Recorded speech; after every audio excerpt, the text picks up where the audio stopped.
aceptarlas tal y como son. Bien, voy a entrar directamente para no ocuparme más tiempo. Como digo, el ejemplo que tenemos para ver la conversión real de las personas es a través de la conversión de los personajes que están en la Biblia. Y hoy vamos a ver la conversión de Pedro. Hemos leído el capítulo el versículo 16, ¿no? 19, perdón. Y les dijo: venid en pos de mí y os haré pescadores de hombres. Primer paso, porque hay dos pasos, antes de la conversión. Primer paso para Pedro. ¿Cuál fue? Jesús lo llamó, ¿no? Dice la palabra: andando Jesús junto al mar de Galilea, y les dijo: venid en pos de mí y os haré pescadores de hombres. Y dice la palabra: ellos entonces, dejando al instante las redes, le siguieron. ¿Cuántas personas hay que tú invitas a la iglesia? Porque digo a la iglesia porque es donde de alguna forma pues tenemos la oportunidad, ¿no?, de que la gente sea tocada a través de la palabra, a través de una alabanza o a través simplemente pues del mover del Espíritu Santo. ¿Cuántas personas son invitadas a la iglesia y no ponen impedimentos? Vienen, sin más, vienen. Y uno puede pensar: oye, es muy raro, ¿no?, que vengan, incluso gente joven, que vengan a la iglesia. No ponen impedimentos, es muy raro esto. ¿Sabes qué dice el Salmo 110, verso 3? Dice: tu pueblo se te ofrecerá voluntariamente en el día de tu poder. Y esto habla en un sentido escatológico, es decir, en un sentido de los tiempos finales. ¿Entendéis? Va a llegar un momento que uno, de alguna forma, se va a ofrecer voluntariamente. Tú lo invitas: está bien, voy. ¿De acuerdo? Y viene a la iglesia. Viene, pero eso no quiere decir que esté convertido, esa persona. Lo estamos viendo, lo estamos mirando. O sea, en otras palabras, el Señor ha escogido a gente, de alguna forma, como hizo con Pedro, para que den el primer paso. ¿Entendéis, iglesia? La gran mayoría, o sea, a ver si... ¿Qué dice la palabra? Muchos son los llamados y pocos elegidos. Pues aquí tenemos el ejemplo. El Señor llama. Hay una gran mayoría, y lo digo de verdad, o sea, y ahora más en los últimos tiempos, y en esta última disposición del tiempo, que ese porcentaje ha ido subiendo un poco. La gente viene. Pero luego, ¿qué sucede? Lo iremos viendo, ¿vale? Pero quiero que entendáis esto, porque Pedro aún no era salvo, como tampoco es salvo el que viene a la iglesia simplemente porque ha sido llamado, ¿vale? Yo tengo un hermano y le digo, no tengo, pero un ejemplo, tengo una hermana, oye, ven a la iglesia, soy cristiano, bien, y él dice, según el Salmo 110, verso 3, no tiene que haber problema, voluntariamente me dirá, está bien, voy a probar, a ver, porque eres muy pesado, venga, vamos a la iglesia. Él vendrá, no pondrá impedimento, pero no es salvo. Y ahí está lo malo. Y ahí es lo que Dios me hablaba y decía, estamos en los últimos tiempos. No podemos permitir que vengan gente a las iglesias que no sean salvos. Por su forma de pensar, por su raciocinio, por los impedimentos psicológicos o de carácter o culturales que tengan esta gente. Hay que romper con todo esto. ¿Sabes por qué sabes por qué el Salmo 110, verso 3, habla de esta forma? Cómo la gente es atraída a las iglesias. Gente joven o gente no tan joven. ¿Por qué? Porque tú y yo tenemos un poder de convicción realmente fuerte. No, porque el poder de Dios los atrajo.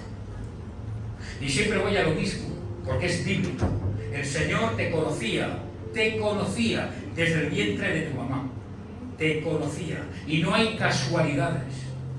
Está en la palabra, no es que yo me lo esté inventando. Dios te conocía. Y Dios hizo toda su historia, todo su movimiento para que tú estuvieras aquí. Amén. Por tanto, muchos son los llamados y pocos son los escogidos. Lo dice Mateo capítulo 20, verso 16. Escucha, tú que estás aquí, tú has sido escogido por Dios. ¿Entiendes lo que te digo? Has sido escogido por Dios. Haz que valga la pena estar aquí. Haz que valga la pena tu vida. Por favor, haz que valga la pena. Escucha, mira, yo lo expliqué creo, pero escuché un testimonio que era, permitidme la expresión, alucinante, terrorífico.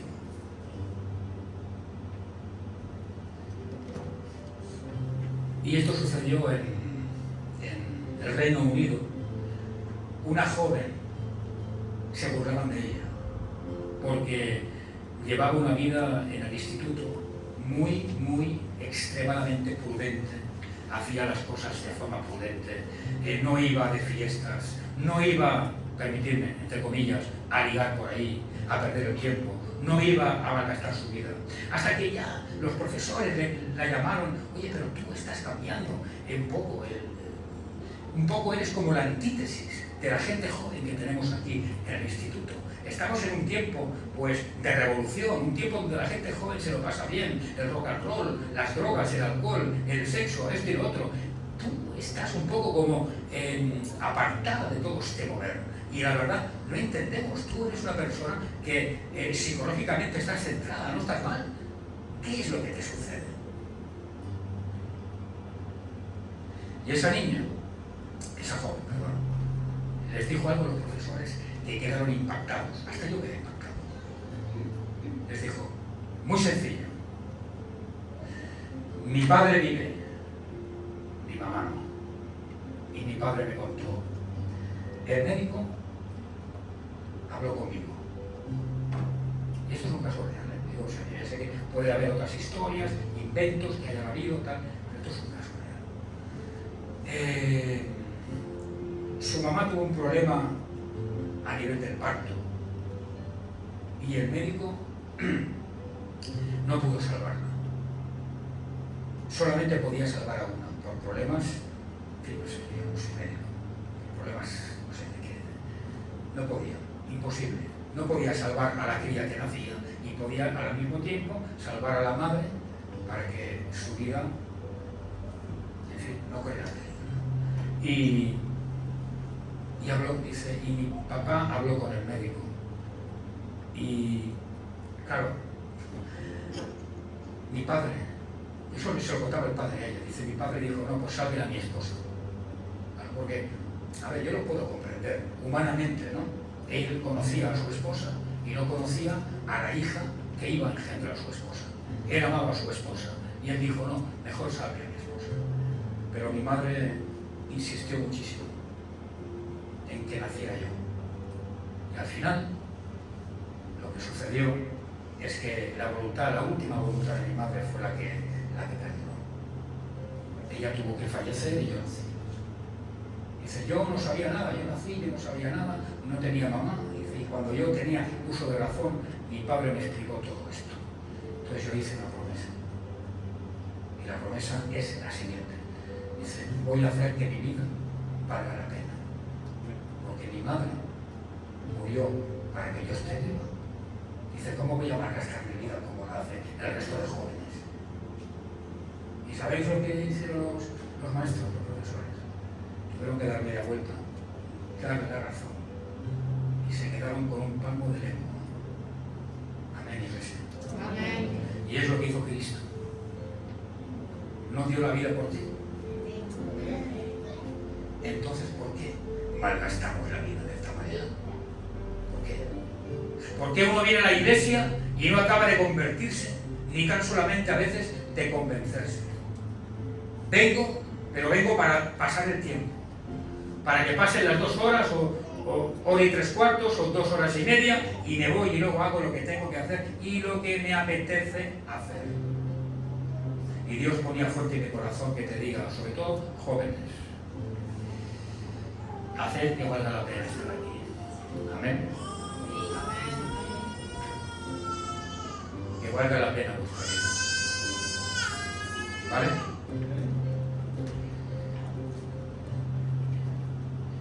Quizás algunos de vosotros no sabréis ni lo que digo, otros sí.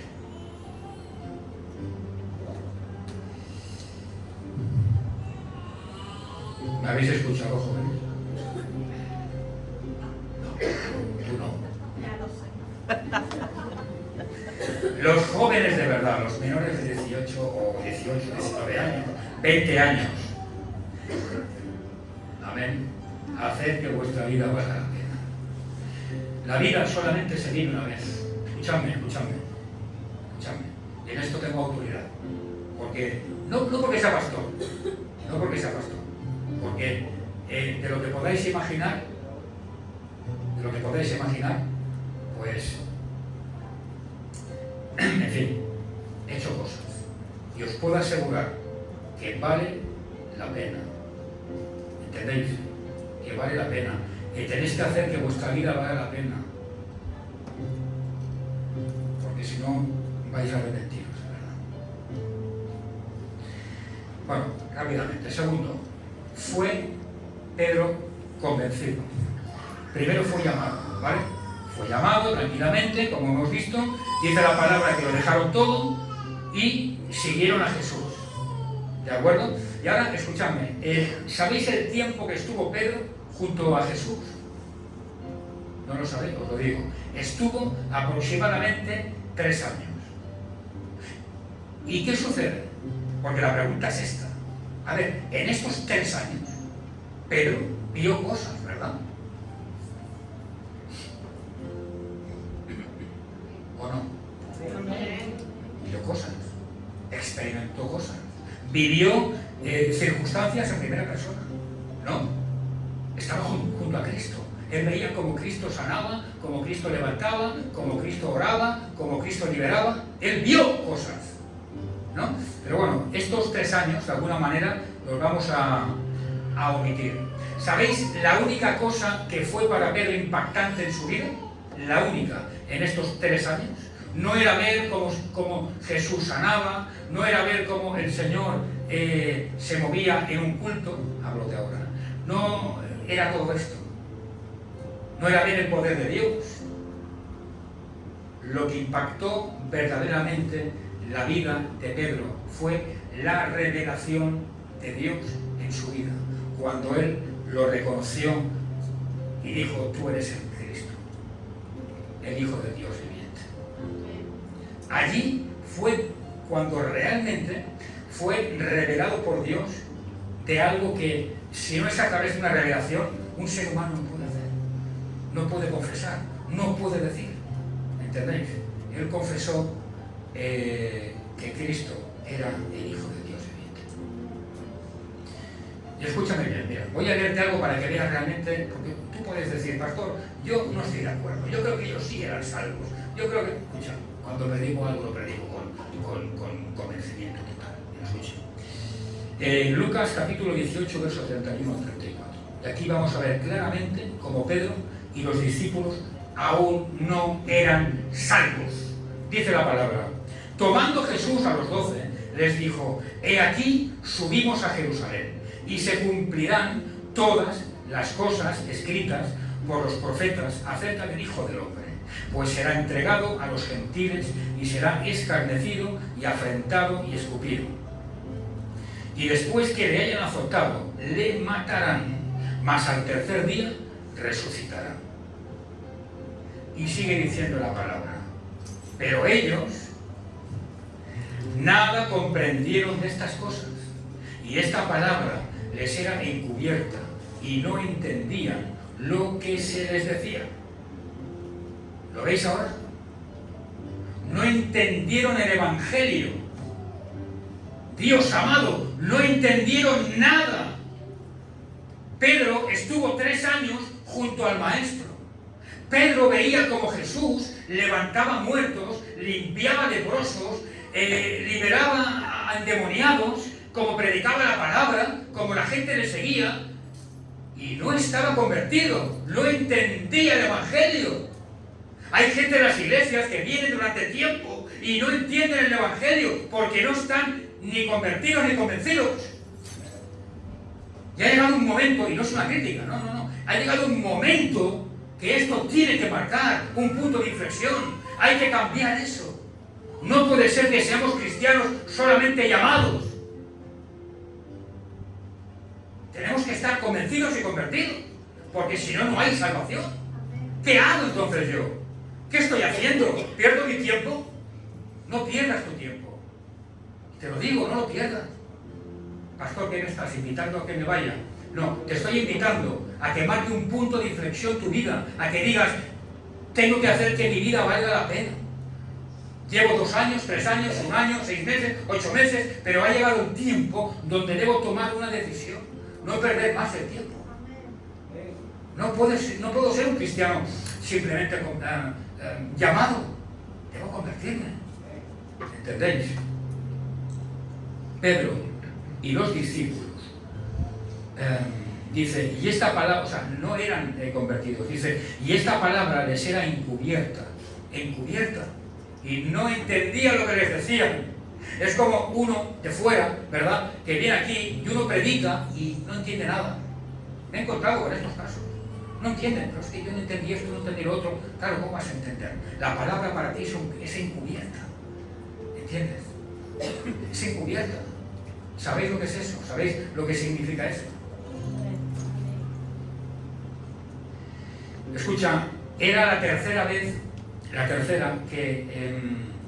que Jesús le explica el Evangelio a Pedro y a los otros. La tercera vez. No le explicó, o sea, no hubo una primera vez, hubo una segunda, era la tercera. 3. Y dice la palabra que ellos no entendían lo que se les decía. Y fue la tercera vez. Y Jesús les habló lo que era el Evangelio. Seré azotado, seré apresado, seré escupido, seré muerto, pero al tercer día, tranquilos, voy a resucitar. Ay, no entendemos. ¿Qué dices, Señor? No entendemos esto. Chico, ¿qué es el Evangelio? Este es el Evangelio verdadero. Es la tercera vez que lo explicó. Y dice la palabra que ellos no entendían que la palabra era totalmente encubierta. Amén, iglesia. Amén. Escucha, mira.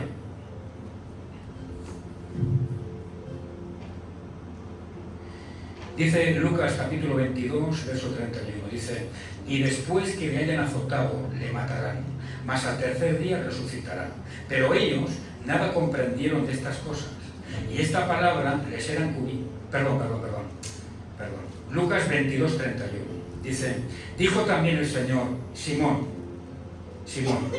he aquí, Satanás os ha pedido para zarandearos como a trigo. Pero yo he rogado por ti que tu fe no te falte.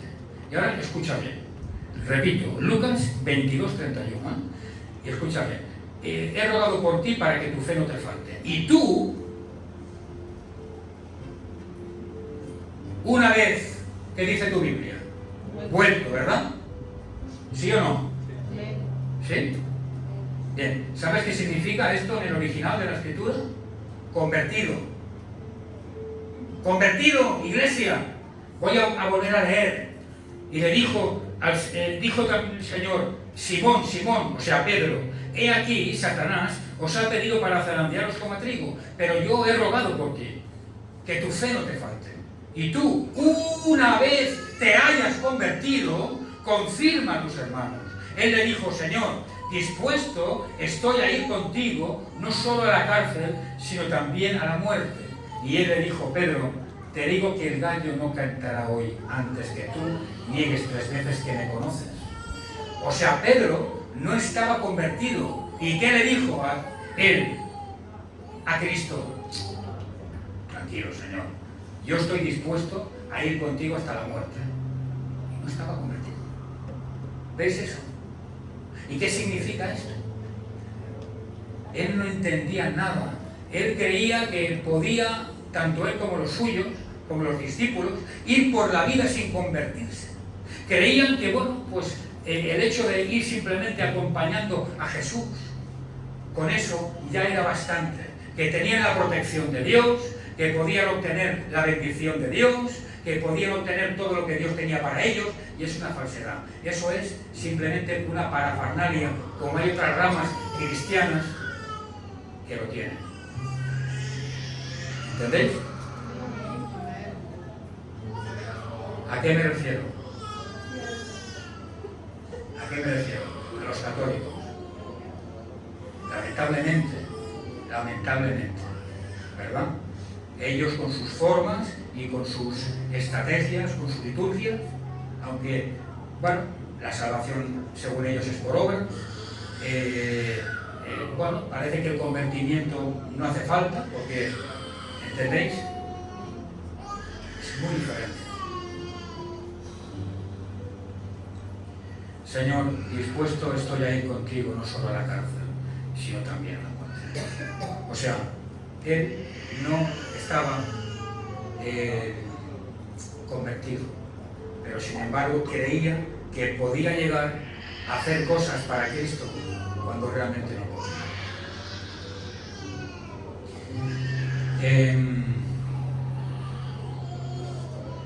Pedro no estaba convertido antes, y esto quiero que lo escuchéis bien, porque es muy importante. Pedro no estaba convertido antes de la noche, o sea, la noche anterior a la crucifixión de Cristo, ¿verdad? ¿Qué hizo el Señor con los discípulos?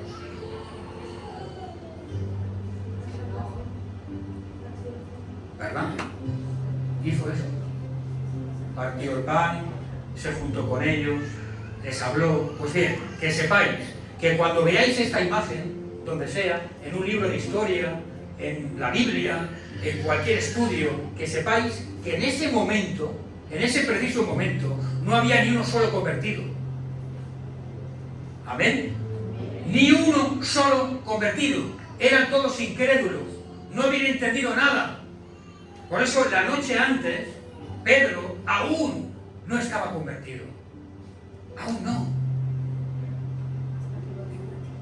Eso es muy importante que lo entendamos. Amén, iglesia. Pero realmente, ¿cómo? A ver. ¿Cómo?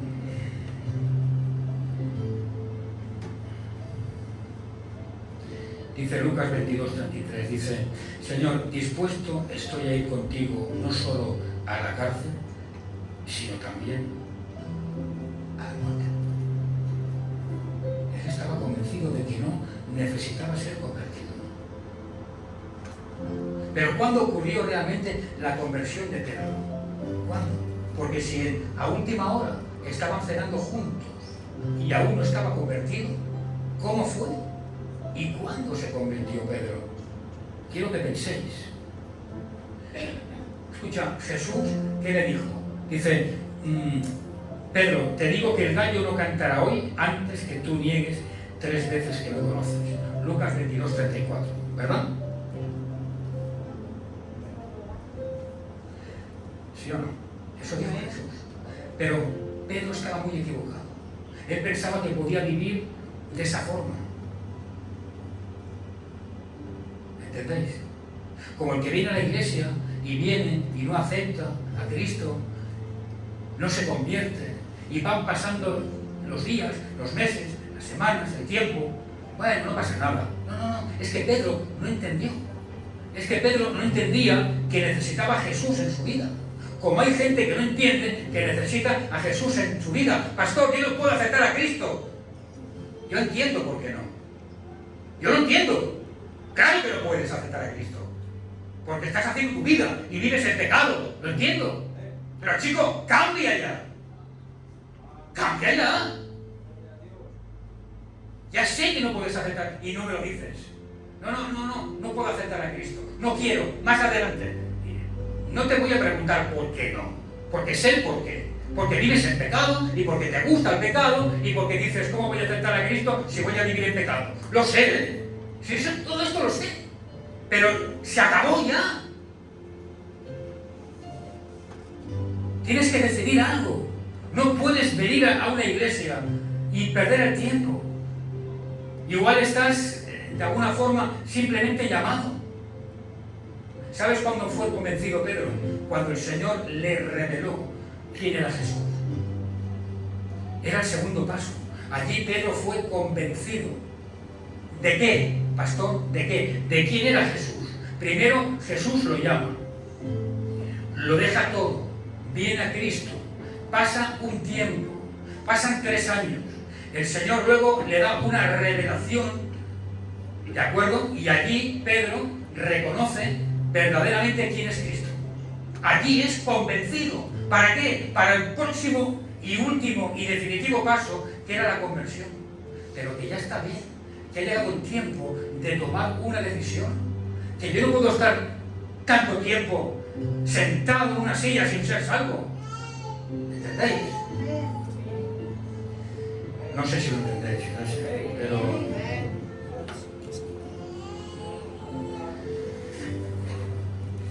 es preciso. No quiero perder más tiempo con esto. ¿Sabéis lo que sucedió en aquel momento? Bueno, antes del último paso. ¿Qué sucedió? Cuando él negó a Cristo, ¿cuántas veces lo negó? Vino una joven, luego 2 varones, y él por miedo dijo, no. Yo no estaba allí cuando lo reconocieron. Yo no estaba allí, yo no. Sí, tú estabas allí, si te dimos con él. Tú eres Pedro, tú eres Simón. ¿Vas a decir que no, Simón, si estabas con él? ¿Sabes que hay gente, y ya sé que no viene al caso, ya sé que no viene al caso, pero te lo voy a decir. ¿Sabes que hay gente que niega, en fin, que van a la iglesia? ¿Sabes? Por lo que dirá la familia y lo que dirán los amigos y lo que dirá no sé quién. Hay gente que lo niega. Ya sé que nada tiene que ver con esto, pero no es correcto. Pues bien, Pedro negó a Jesús. Aquí venía ya su conversión de verdad. Escuchad esto. Primero, Pedro llamado por Cristo. Segundo, fue convencido. ¿De qué? Y uno puede pensar, pastor, ¿yo cómo sé que estoy convencido de...? Porque ahora vamos a hacer la comparativa en las iglesias del siglo XXI. Dios te llama a través de tu familia, a través de un conocido, a través de donde sea. Tú vienes a la iglesia, según el Salmo 110.3, hemos visto que en los últimos tiempos la gente de forma voluntaria vendrá. Muy bien, perfecto. ¿Y yo cómo sé, pastor, que estoy convencido? ¿Cómo lo sé? Porque no te convence el pastor, no te convence ningún hermano, te convence la palabra o te convence una alabanza, te convence como una fuerza sobrenatural en tu interior que te hace sentir bien, que te hace pensar de otra manera, que te hace quizás actuar de otra manera, que te hace venir otro día a la iglesia, que te hace poner en dudas o en interrogantes cosas que tú haces o que dices o que has hecho. ¿Entiendes? Y dice la palabra en Lucas 22:62, dice, y una vez Pedro negó a Jesús, dice la palabra que el Señor se giró y miró a Pedro. Y dice la Biblia, y Pedro miró a los ojos a Jesús. Y Lucas 22:62 dice, y Pedro saliendo fuera lloró amargamente. ¿Te das cuenta? Lloró amargamente. Allí vino la auténtica convicción de pecado. Allí Pedro realmente se dio cuenta de lo que había hecho realmente. Allí ese hombre se dio cuenta realmente de lo que había hecho cuando estaba en adulterio, o cuando estaba con otra mujer, o cuando estaba borracho en una discoteca, o cuando estaba haciendo cosas que no debía, aunque iba a la iglesia. Allí se dio cuenta y empezó a llorar y dijo, ¿pero qué estoy haciendo? ¿Pero qué estoy haciendo? Y allí es cuando viene la convicción de pecado. ¿Entendéis? Estaba convencido porque había sido llamado primeramente, luego convencido por el Espíritu Santo, pero aún no estaba convertido. ¿Y cuándo fue convertido? Pues cuando realmente se dio cuenta que era un hombre que había hecho cosas mal delante de Dios. ¿Entendéis? Por eso no se convirtió cuando dijo, Señor, tú eres el Cristo, el Hijo del Dios viviente. ¿Y qué? Eso no convierte a nadie, porque sería una conversión doctrinal. No, hay una conversión de corazón y de verdad. Cuando yo me considero un hombre pecador y digo, Señor, te he fallado, verdaderamente te he fallado, pero ¿qué estoy haciendo? ¿Qué hago? Me estoy condenando, pero ¿qué estoy haciendo? ¿Qué estoy haciendo? ¿Entiendes? Y Pedro, dice la palabra, saliendo fuera, lloró amargamente. Es cuando viene de la oscuridad a la luz. Ese momento. En ese tiempo. Y termino. ¿Por qué pensáis que la Biblia habla de alguna forma, habla tanto sobre Pedro, su tropiezo, su falta de fe, la ceguera que tiene con respecto al Evangelio? Y no habla tanto de la conversión, porque así, simplemente de la conversión nos habla prácticamente un solo versículo. Pensad, por favor. Un capítulo entero para hablar de Pedro, de sus fallos, del llamado de Pedro, de cómo actúa Pedro, del tropiezo de Pedro, que es cuando niega a Cristo. Hablan mucho de eso. Y luego uno espera que la conversión sea algo, bueno, descomunal, ¿no? Pedro se convirtió y los ángeles salieron volando por allí y cantando alabanzas, y los serafines y los querubines. No habla de nada, no habla de nada. Un pequeño versículo de la conversión de Pedro. ¿Por qué pensáis? ¿Por qué? Pues muy sencillo, cristiano.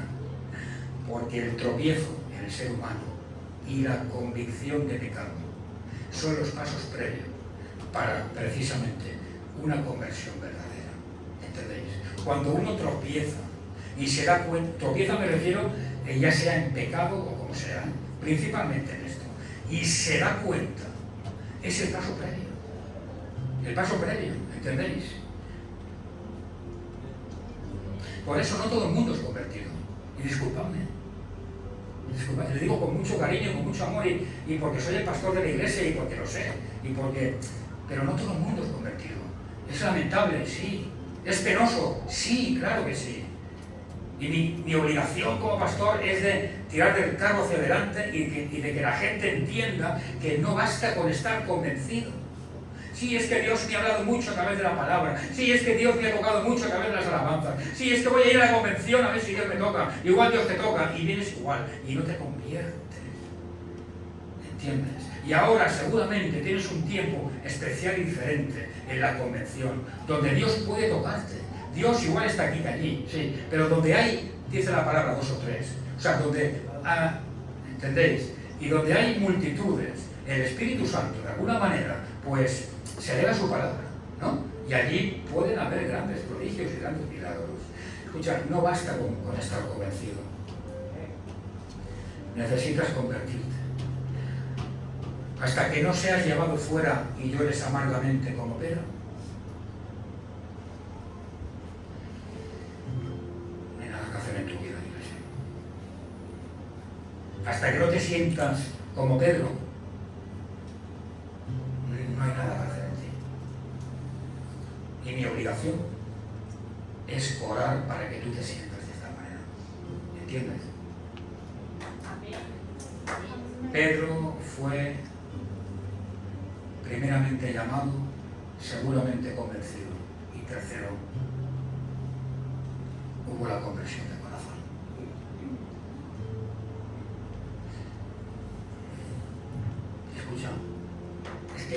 quiero que entiendas algo. Si yo soy llamado y vengo a la iglesia, yo no soy salvo hasta que no me convierta. Si yo soy llamado y soy convencido por Dios a través de multitud de canales y de situaciones, hasta que no me convierta, no soy salvo. No sé si hablo claro. Entonces, necesito convertirme a Cristo. Pastor, ¿y qué es convertirse? Pues te lo he dicho. Hasta que no salgas fuera y llores amargamente, simbólicamente hablando. Hasta que un día vengas, pastor, mira, yo he entendido que soy un hombre, una mujer de pecado. Que hago cosas que no están bien. Que peco, que se me va la mano, que no puedo evitarlo. Bienvenido entonces, te diré, y bienvenida. Voy a orar por ti. Es el momento de aceptar a Cristo en tu corazón. Has entendido la convicción de pecado. ¿Entiendes? Entonces serás salvo y serás salvo. Amén. ¿Entiendes los tres pasos? Primero, llamado, fuiste llamada, fuiste convencido y fuiste convencida por el poder del Espíritu Santo. Y la duda y la pregunta es: